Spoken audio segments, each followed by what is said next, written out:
Hello friends, welcome back for Bitcoin Technical Analysis. I'm your pal Rocky Outcrop, and let's take a look at the Bitcoin charts in just a second, because I want to say a big thank you to everybody who's liked, subscribed and all that stuff so far, and to everybody who hasn't done so. I really massively appreciate it. So if you do, then great, fan dappy dozy. Let's take a look at the Bitcoin charts. Now I've got the 24-hour Bitstamp chart up behind me here. Let's open up that tab and take a look at the current prices, and it's 6822 is the current price, 6,822. The lows today so far on this Gregorian calendar day have been 6,774, and the highs up there at 6,922. You can close that off for now. In fact, actually, just before we take a look at the Bitcoin chart, I want to frame everybody's thinking by just taking a look at this meme-tastic chart from the sort of the so-called real world of oil. Now, of course, there's reasons why this is insane. And has gone down to, you know, the negative numbers on this contract. And I'm not going to go into detail explaining about the contracts and rollovers and all sorts of other stuff like that. Just suffice it to say that the current price of oil at the minute, as I'm doing this video, is $14.06, and that's insane. And there's you know, you could say that the most commonly traded asset in the world, oil, has experienced some sort of something that we're kind of a little bit more familiar with from the world of Bitcoin and crypto markets, where you're sort of been a bit blown away recently. So let's go back to the Bitcoin chart and take a quick look at actually what I mean about what we experienced recently. Just, you know, you'll remember, of course, over here on the 12th and then Friday the 13th of March, how we had that ridiculous big drop from sort of near enough $8,000 all the way down to $3,800 or so. And that shock, then you could some people in the world of crypto are kind of like to think that or in the I'm saying in the world of crypto as if that's a disparaging thing. What I mean is in the crypto Twitter sphere, because I'm on Twitter these days, by the way. You can follow me there, Rocky_Outcrop. Whatever. And I've just been kind of like overwhelmed over the last wee while of some people sort of the comments that you get when on Twitter, with people saying things like how Bitcoin was designed during the last economic crisis, and this is where it's going to sort of then go to the moon as a result of these other assets crashing. And I just want to throw out a word of caution there, you know, that just this little cautionary sort of thing. Hey, let's take a look at some positive and negative, bullish and bearish scenario situations, and see if we can come up with any technical reasons for why they'd be happening. And we'll leave all the sort of fundamental philosophical stuff for another time. And just be aware that there is a lot of, you know, fear in the world in general, that we've got huge economic stimulus coming in America and around the world to try and keep markets afloat. But that's in the face of a pandemic and nobody buying and selling things or moving stuff around the world, logistics not really occurring, and the global economy kind of gone into hibernation. So things are dangerous, right? Just bear this in mind. Anyway, all of that came off the back of me saying this massive, you know, bearish price action there doesn't equate to us having already necessarily gone through what's just happened in the oil thing. You know, because previous to all of that, when that was happening with oil, there was, you know, back here where it's just dots on a chart and you can't see anything. Over here, there was already big drop-offs in around that time. Anyhow, if we look at over here at the same sort of time, we had huge drop downs in the price of oil. So if you think just back to the start, you know, over here in the 8th of March, it was $41 and stuff. We had massive drop downs, you know, 50% drop downs and stuff like that happening in the price of oil anyway. So if you think that it's sort of there's no risk currently in crypto, then, you know, anyway, that's enough of that chat. I just want to throw out the caution to people. We have a couple of things. If you've been subscribed, just as we're underneath 6,800 at the minute, I'll close that tab off. If you've subscribed to the channel for a while, then you know that we had previously on here some big old harmonic patterns.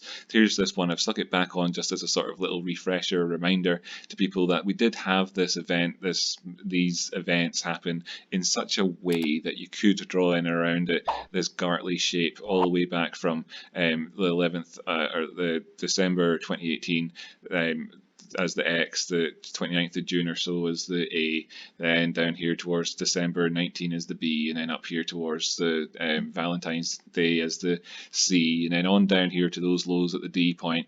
And then you could say this is a bullish Gartley, and that off the back of this, you could even have highs as far up as sort of 14,000 area, perhaps up here, where this 1618 retracement point, right? Okay, so you could have this big bullish scenario on the go, and then there's other things out there in the world that people want to kind of look at the minute as well. Like we've had the discussion about whether or not this has now got to the point in time where this idea of a bump and run reversal pattern could become valid.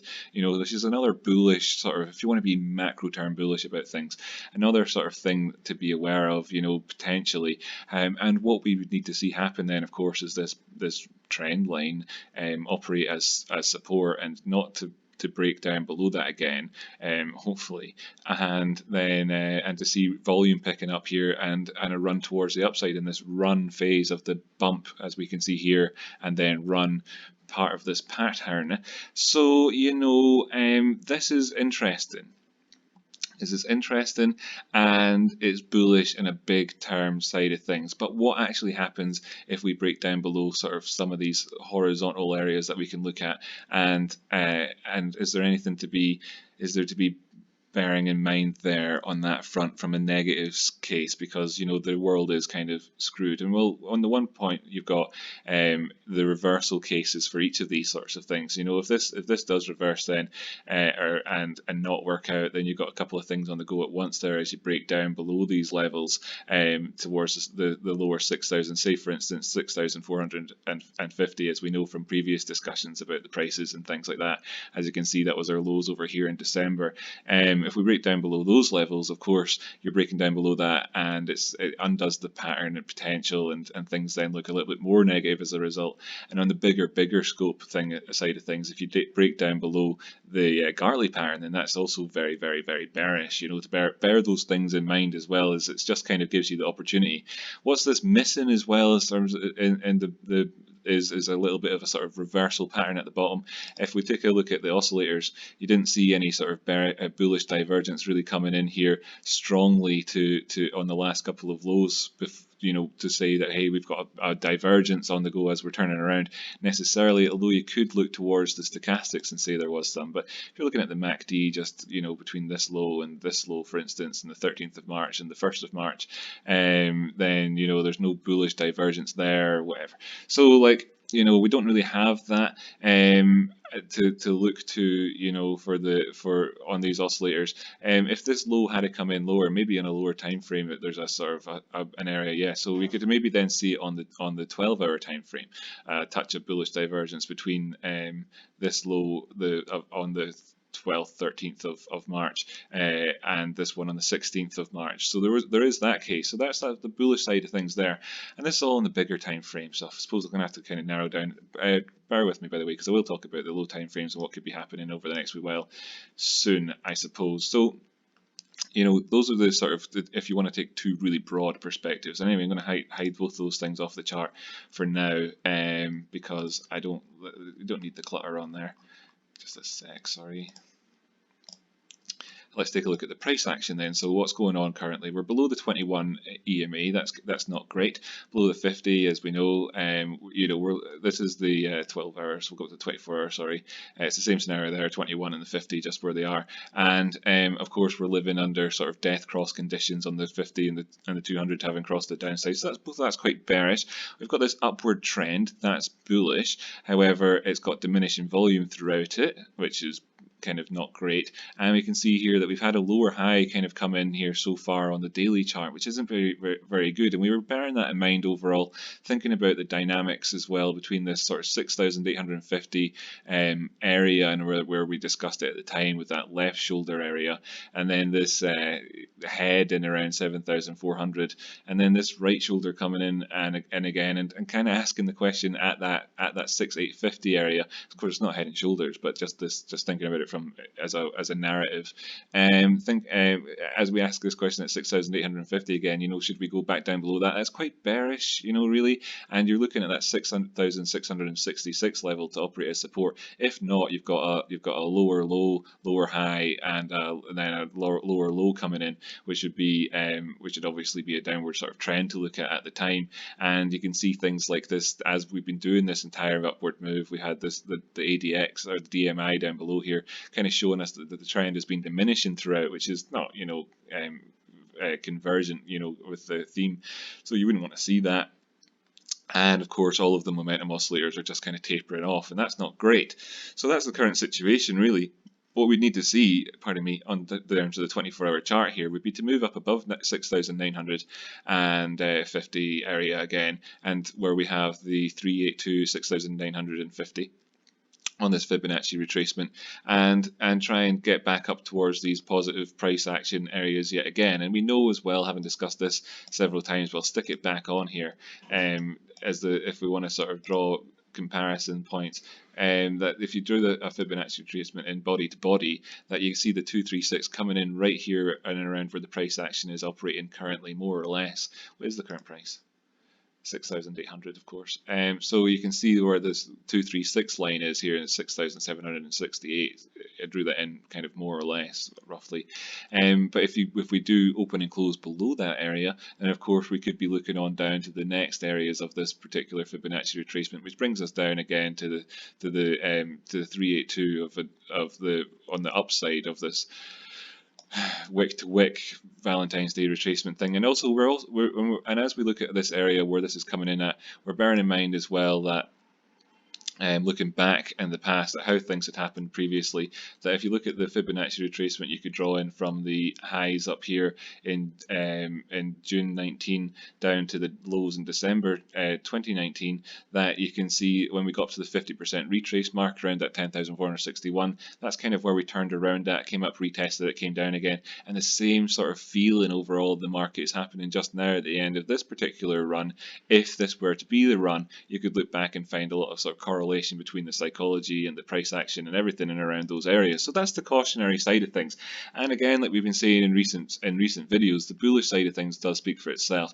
You need to see the prices going back up above 7,200 or 7,300, or else you're still looking at having a lower high yet again, and you'd be consolidating. If you achieved a higher low, then you'd just be consolidating in and around here, which isn't, you know, it's not great. And if there's a lower low coming in, then you're trending to the downside, so sort of more or less on that front. So let's take a look down at the 4-hour chart and see then if we can see some sort of any divergences or anything poking out here in what now must have at least a little point of reference on this sort of downward 4-hour trend that you could have. If this was a low, for instance, here, and this was a lower high, this was a lower low and a lower high and a lower low, what did we have in the run up towards this? Well, this up to the 16th of April there, well, that was all sort of bullishly divergent, and then we came up here and made a high which was equal to this previous high, which, you know, that's great and everything. Then we made a high here which is higher than our previous high with this so-called local low in between times,